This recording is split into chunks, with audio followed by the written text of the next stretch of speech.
sesuai dengan tema di flyer dalam 2 Timotius 3 ayat 1 sampai 5.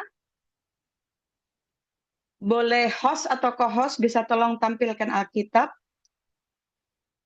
2 Timotius 3 ayat 1 sampai 5.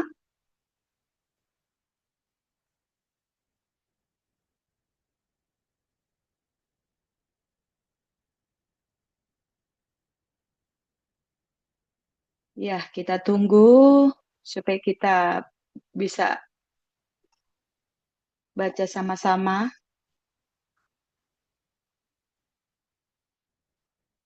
Ayat 1 sampai 5. 3 ayat 1 sampai 5. Ya. Oke. Ya. Saudaraku yang sangat dikasihi Tuhan Yesus, kalau kita baca perikopnya, keadaan manusia pada akhir zaman. Jadi Tuhan sudah melihat jauh ke depan. Dan ternyata karakteristik dari NPD itu ada di ayat-ayat ini. Kita baca ya. Ketahuilah bahwa pada hari-hari terakhir akan datang masa yang sukar. Manusia akan mencintai dirinya sendiri dan menjadi hamba uang. Mereka akan membual dan menyombongkan diri. Mereka akan menjadi pemfitnah.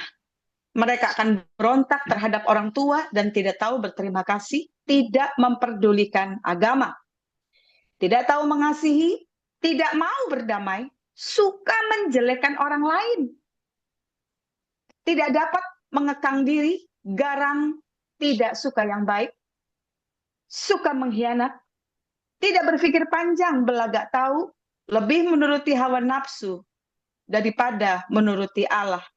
Secara lahiriah mereka menjalankan ibadah mereka, tetapi pada hakikatnya mereka memungkiri kekuatannya. Jauhilah mereka itu, oh Jesus. Mari kita berdoa. Bapa Surgawi, apa yang kau ingin hambamu sampaikan, aku sampaikan. Roh Kudus kau ambil alih, engkau bekerja. Singkapkan Tuhan. Ini adalah hari-hari di mana engkau sedang menyingkapkan segala bentuk pelayanan-pelayanan palsu. Orang-orang Kristen, bahkan orang-orang yang mengaku mereka sebagai pemimpin gereja, sebagai pendeta sekalipun, mereka yang masih hidup dalam dosa, kefasikan. Di awal tahun ini engkau berkata, hari-hari engkau sedang bongkar semuanya. Bahkan mereka yang terbilang Raja Saul, mereka sepertinya mereka masih asik bertengger di singgasananya. Tetapi sesungguhnya perkenananmu, pengurapanmu sudah kau tarik dari Saul, dan engkau sedang mempersiapkan raja-raja Daud yang baru yang akan memimpin bangsa ini ke arah roh yang takut akan Tuhan. Terima kasih Bapak dalam nama Yesus. Ya, saudara, kalau kita baca ayat-ayat tadi, kita lihat dari ciri-ciri NPD, Narcissistic Personality Disorder. Ya, saudara, saya sangat bersyukur sekali, saudara. Kalau di dalam Tuhan itu, kata martir itu artinya jadi saksi. Jadi apa yang saya mau bagikan buat saudara, ini bukan cuma sekedar saya dapat kabar dari YouTube, dari Facebook, atau dari TikTok. Tapi saya mengalami sendiri. Inilah kesaksian saya, saudara. Kenapa? Karena saya berjumpa dengan orang-orang tersebut. Teristimewa. Ada sebuah pribadi, saya tidak perlu sebut namanya. Kalau saya sebut, saudara tahu semua. Semua tahu. Tapi desakan Roh Kudus ini begitu kuat. Oh Jesus. Bahkan ketika saya baca ayat dalam 2 Timotius 3 ayat 1 sampai 5, roh saya seperti terbakar, saya merasakan jiwa saya itu seperti menangis. Saya seperti merasakan tangisan Tuhan kepada hamba-hambanya. Kenapa? Karena NPD ini justru saya jumpai di dalam diri seorang penginjil. Jujur awalnya saya nggak bisa terima, saudara. Saya kecewa. Kalau dia cuma jemaat biasa, oke lah, masih bisa ditolerir. Ini penginjil, punya nama besar. Tapi Tuhan izinkan supaya saya martir di situ, saudara. Dan hari ini kalau bukan kekuatan Tuhan, saya nggak bisa melayani masuk. Kemarin tuh rasanya saya sudah mau batalkan ke Ibu Dian. Tapi Tuhan, enggak nak. Ayo, aku mau pakai kamu. Saudara, 3 hari, maaf cakap, 3 hari, saya tuh mengalami dehidrasi melalui BAB, saudara. Terakhir tadi malam tuh yang ke-50 kali, saudara bisa bayangkan. Sampai 50 kali. Secara manusia saya nggak kuat ini, khotbah ini. Tapi saya ingat saya punya janji sama Tuhan. Tuhan, iya aku punya janji sama engkau. Aku punya janji sama Ibu Dian. Jadi aku harus tetap berdiri. Saya tidak mau iblis mencuri lewat kelemahan tubuh saya. Tapi saya percaya setelah saya berkhotbah di Solavide, selesai kita tutup Zoom, saya sembuh dalam nama Yesus. Tuhan melihat iman saya. Amin. Saudara, ciri-ciri NPD. Yang pertama, tidak memiliki empati. Hati-hati, saudara, hati-hati. Saya mau bilang, kalau di sini ada pemimpin gereja, pemimpin persekutuan doa, teristimewa, maaf, tanpa mengurangi rasa hormat, saya bukan mau mengajari Ibu Dian. Hati-hati dalam memilih pembicara tamu. Firman Tuhan katakan apa? Orang dunia nggak peduli dia pendeta, saudara. Tapi kalau hidupnya masih dalam kefasikan, dia masuk kategori orang dunia. Orang dunia itu nggak bisa mengenal manusia roh. Tapi manusia roh mengenal segala sesuatu. Mereka nggak ngerti, saudara. Begitu saya baca ini, saya nggak sengaja baca. Saya screenshot. Dan 20 hal ini, 20 butir karakter ini semua ada pada orang tersebut. Semua ada pada penginjil tersebut. 1, tidak memiliki empati. Saya bilang, Bapak, yang selalu dia gembar-gemborkan itu adalah hidup adalah Kristus, mati adalah keuntungan. Celakalah jika engkau tidak memberitakan Injil. Itu artinya dia mencintai engkau. Tapi kenapa dia tidak memiliki empati? Aku yang paling tahu kedalaman hatinya. Nah, mau bilang apa, saudara? Dan kamu sudah mengalami buahnya, Tuhan bilang. Yang kedua, pandai berbohong. Oh, hati-hati, saudara. Satu hari, pernah ada hamba Tuhan lain yang berusaha menghancurkan nama baik saya di TikTok, di Facebook, di YouTube, di mana-mana. Dengan menyebarkan foto. Padahal foto tersebut itu tidak saya berdua dengan hamba Tuhan ini. Tapi saya dengan anak saya. Tapi kalau sudah orang berniat mau menjatuhkan saya, itu di-crop, saudara. Disebarkan hal-hal yang tidak baik. Ya. Dan jujur memang, orang ini memang pernah melamar saya. Buat saya nggak masalah, karena dia bilang dia sudah cerai dengan istrinya. Nah, saya sendiri juga sudah lama hidup sendiri, sudah belasan tahun, saudara. Kadang orang tuh begini, saudara. Melihat, pendeta nggak boleh cerai. Tunggu sampai pasangannya meninggal. Oh, lihat dulu konteks yang mana. Karena kedegilan hatimu, kebabalan hatimu, tapi engkau cerai, tapi engkau tidak boleh menikah lagi. Tapi, beda dengan Matius 19 ayat 9 katakan.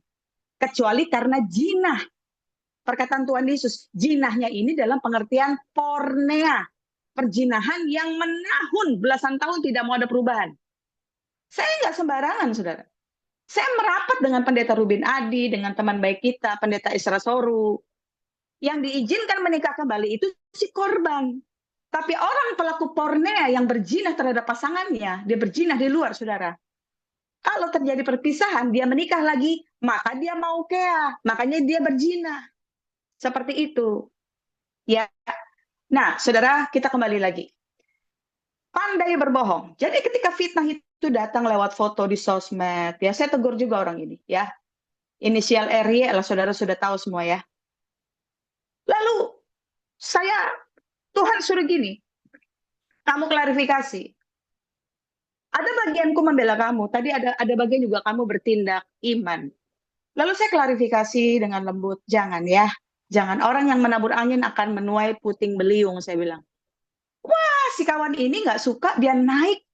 Dia bohong, saudara. Waduh, dia berkelit. Saya bingung.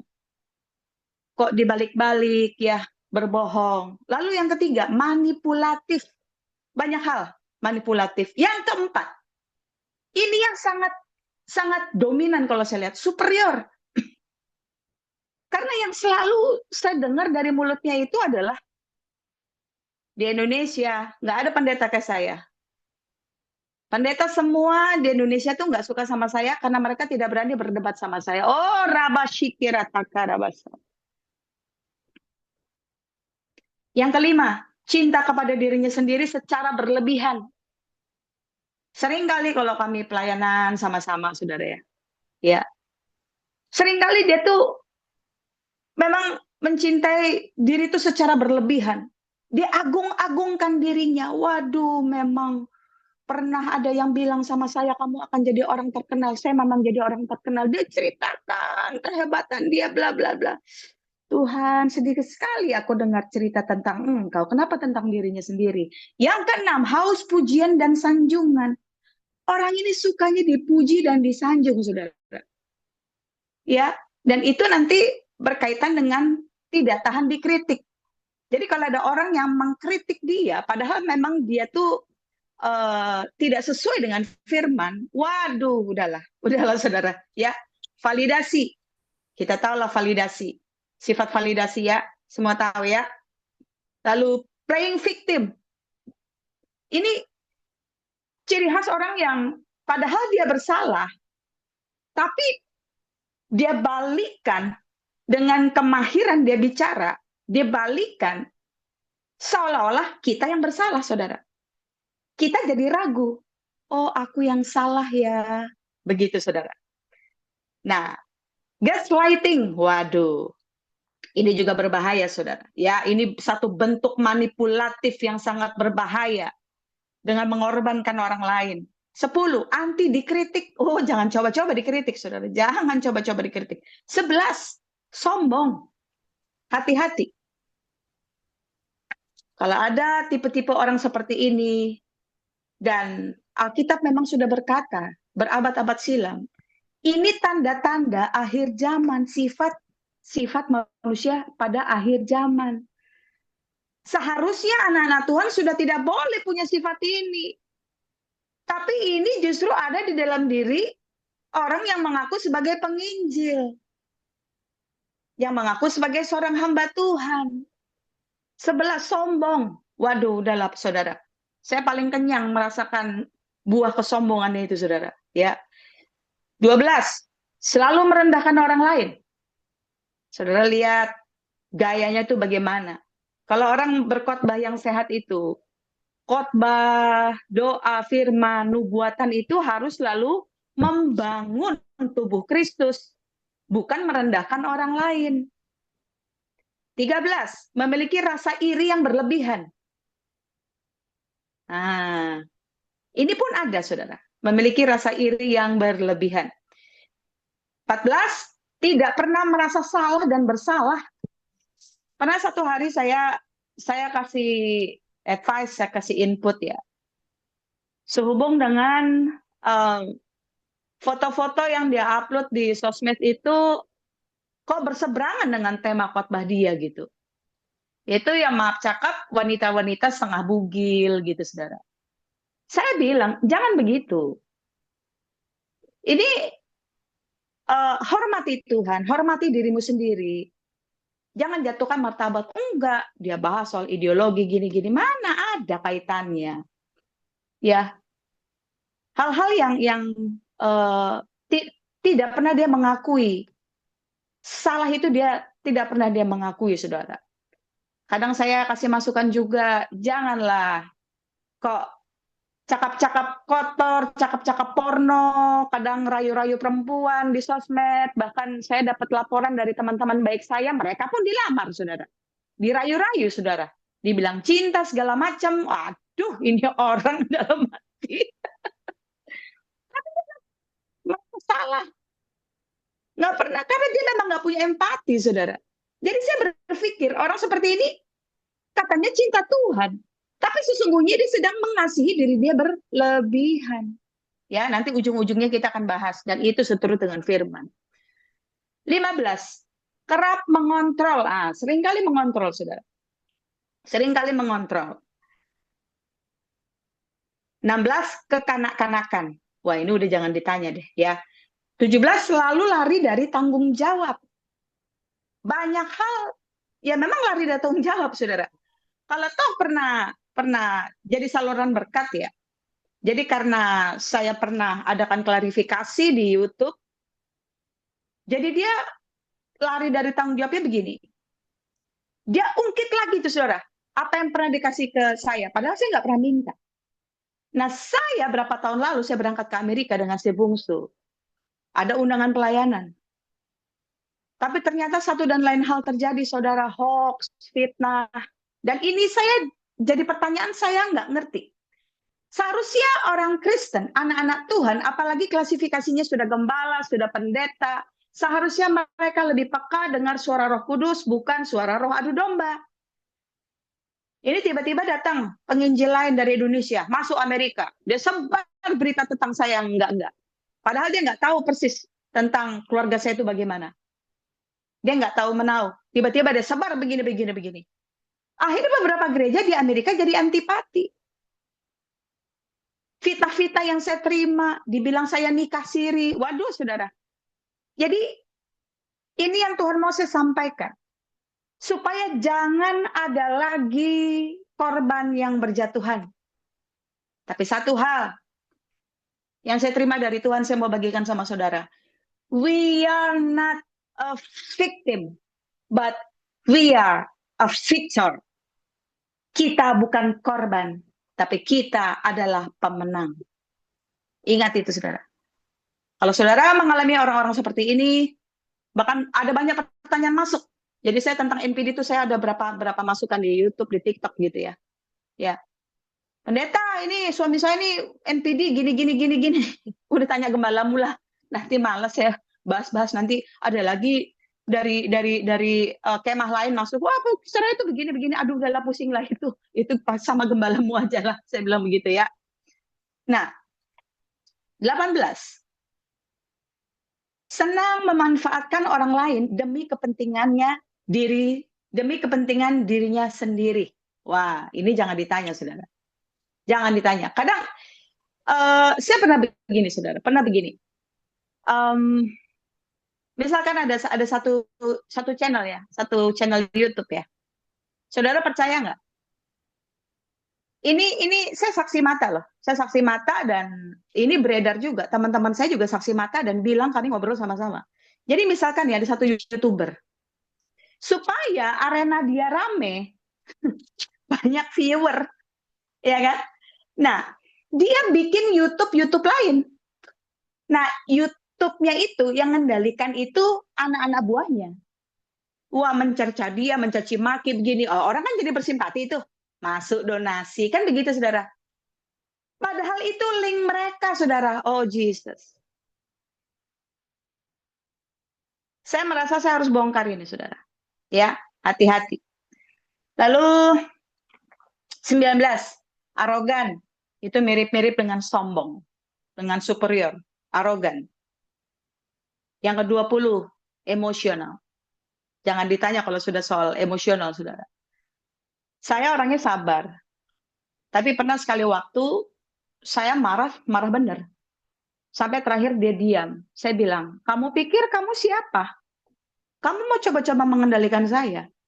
Waktu itu saya mau dijemput pelayanan ke apartemen saya bilang, kembalikan saya sekarang juga ke apartemen saya, ya, kembaliin saya ke sana. Kamu pikir kamu siapa?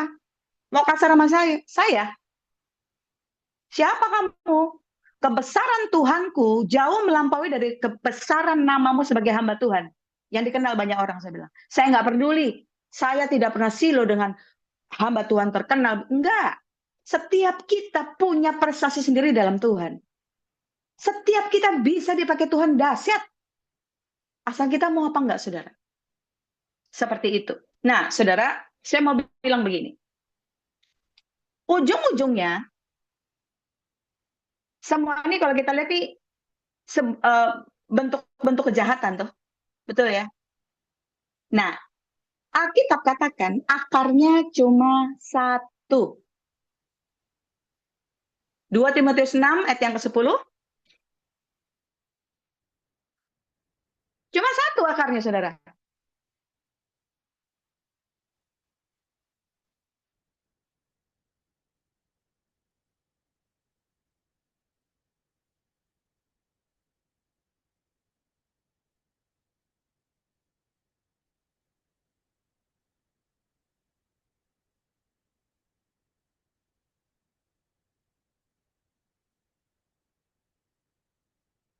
Sorry. 1 Timotius 6 ayat 10, saudara. 1 Timotius 6 ayat 10.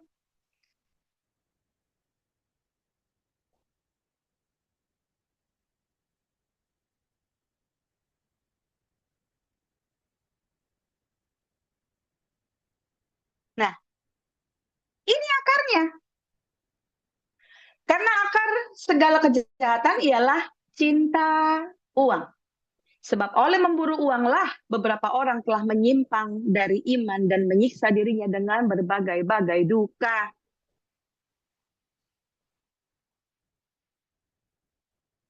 You see that?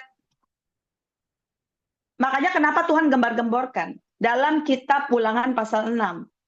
Bahwa mengasihi Tuhan adalah perintah yang utama. Lekatkan itu di tangan dan di dahi. Kenapa?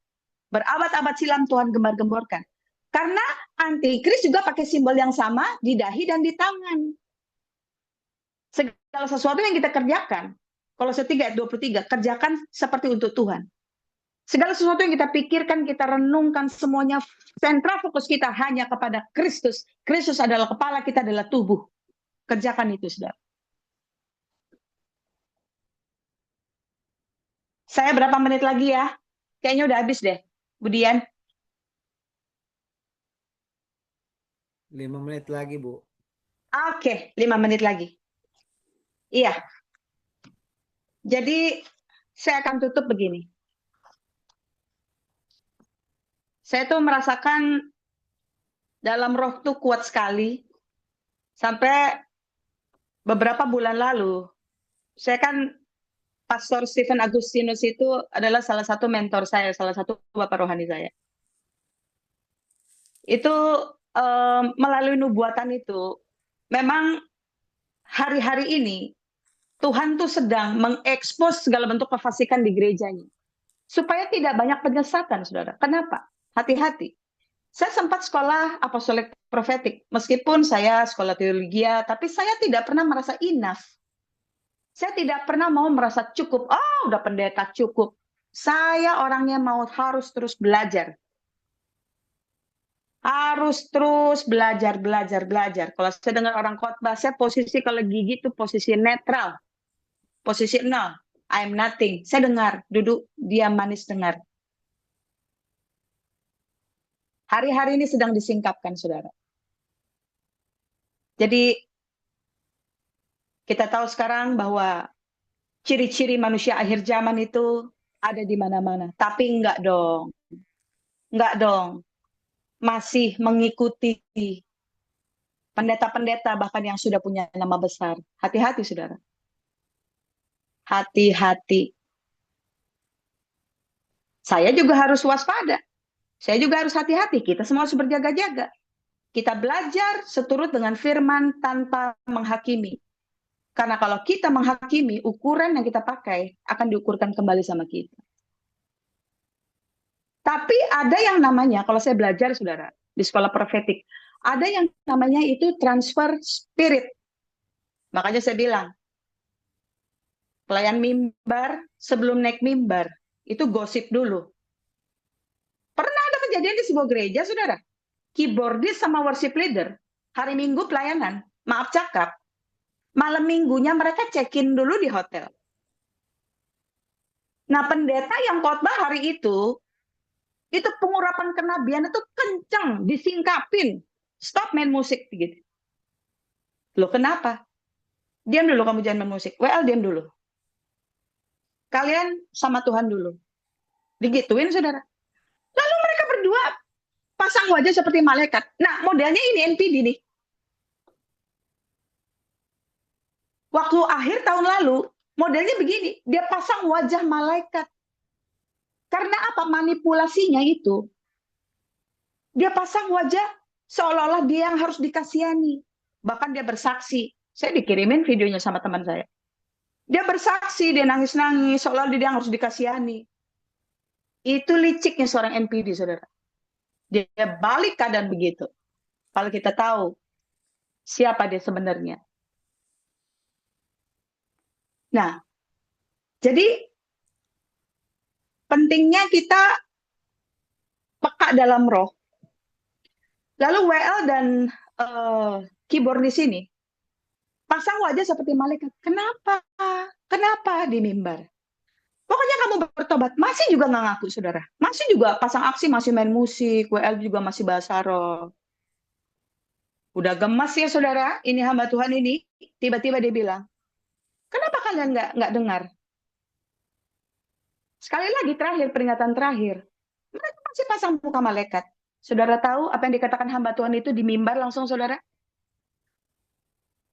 Kalian berdua tadi malam habis check-in kan? Cobalah, saudara. Waduh, nangis langsung mereka berdua, saudara. Jangan main-main sama Tuhan. Nah, terutama dosa karena lidah ini. Baru habis ngegosip, naik jadi WL, naik jadi singer. Baru habis ngegosip, lidah kita cemar, naik tutup doa syafaat.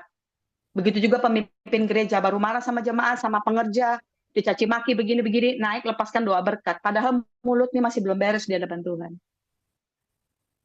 Kenapa Tuhan izinkan proses? Supaya mimbar kudus kembali. Bapak Surgawi, terima kasih. Hambamu berhenti sampai di sini. Apa yang kau ingin aku sampaikan, aku sampaikan. Segalanya ini hanya bagi hormat namamu. Tidak ada satupun dari kami yang mencuri kemuliaan Tuhan. Tuhan, kebenaran harus ditegakkan. Kefasikan harus dibongkar. Biar kerajaanmu terus ditegakkan. Bapak berikan hikmat juga kepada para pemimpin gereja. Juga para pemimpin Zoom yang ada di Indonesia, bahkan yang ada di luar negeri. Untuk mereka boleh bijaksana dalam memilih hamba-hamba Tuhan sebagai pembicara tamu. Bukan berarti hambamu ini, Abigail, lebih baik dari yang lain. Bukan Tuhan, bukan. Kami semua harus berjaga-jaga dan harus waspada. Terima kasih Bapak, Engkau ingatkan kami, mampukan kami untuk kami mengejar kekudusan. Kami mengampuni kalau kami sempat menjadi korban NPD, kami mengampuni mereka. Kami memberkati mereka, kami mengasihi mereka. Ubahkan mereka Bapak, untuk tetap hidup, ada dalam jalur trek firman Tuhan. Kami kembalikan segala hormat, pujian, kemuliaan, kejayaan, kemasyhuran hanya bagi nama Tuhan Yesus. Haleluya.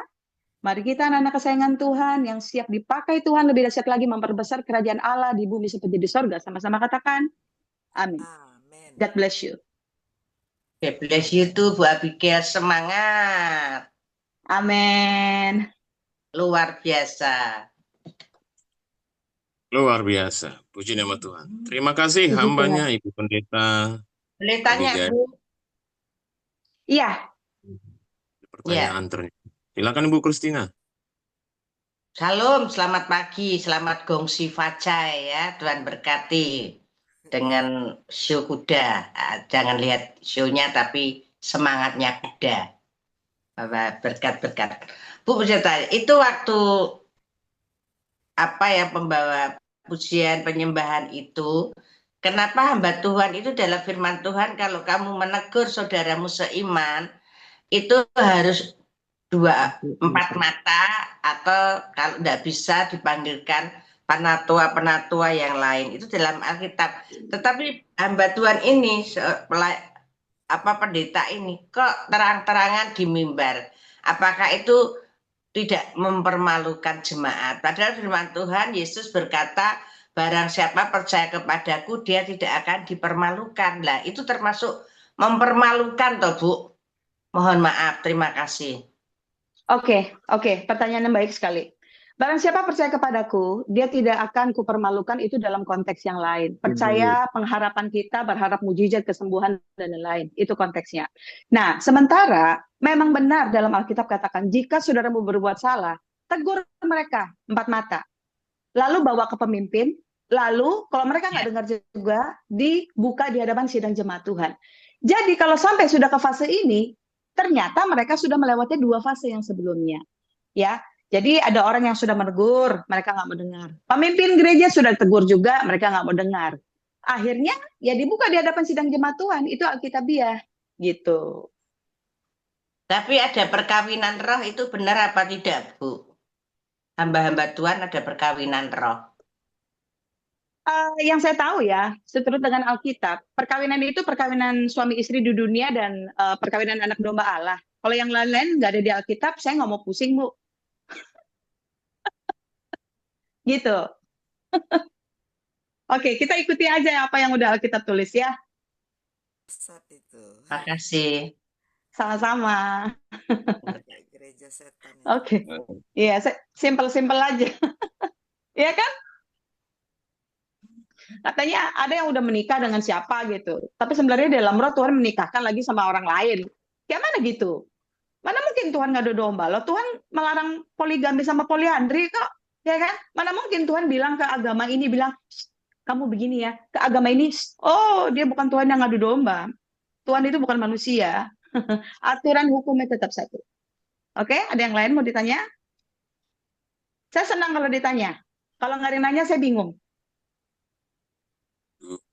Kurang Silakan, perhatian. Katanya kurang perhatian.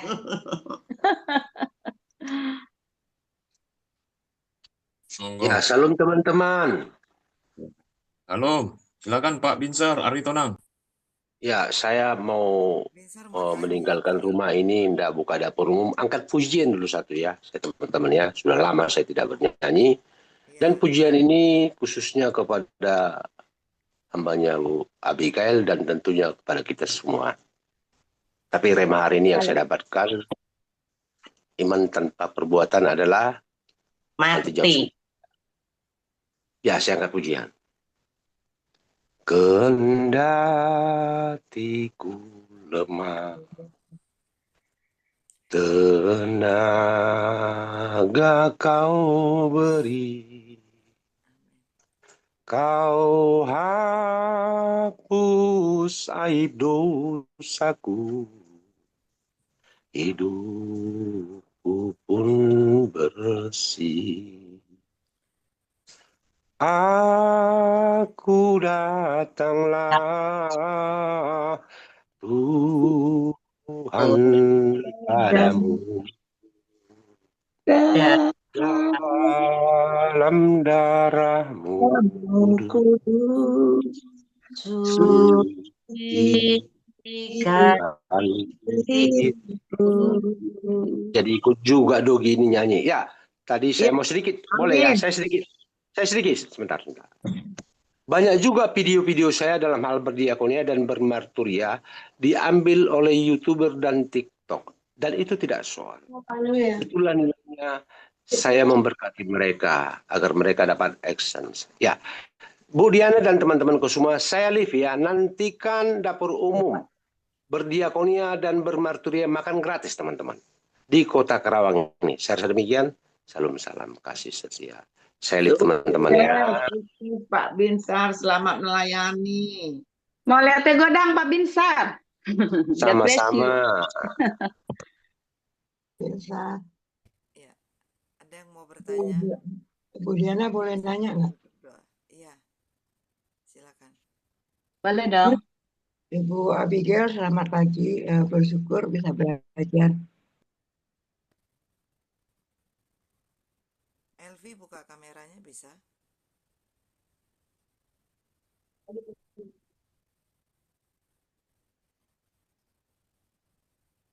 Ya. Silakan. Masih di mute, Bu. Unmute. Itunya. Mic-nya. Bu LP dibuka dulu mic-nya. Unmute dulu. Ya, Pak. Nah, ya. Ada. Udah kedengaran. Pagi semua, pagi Bu Abigail. Tadi yang membuat saya terusik dan ingin menanyakan sesuatu ke Bu Abigail.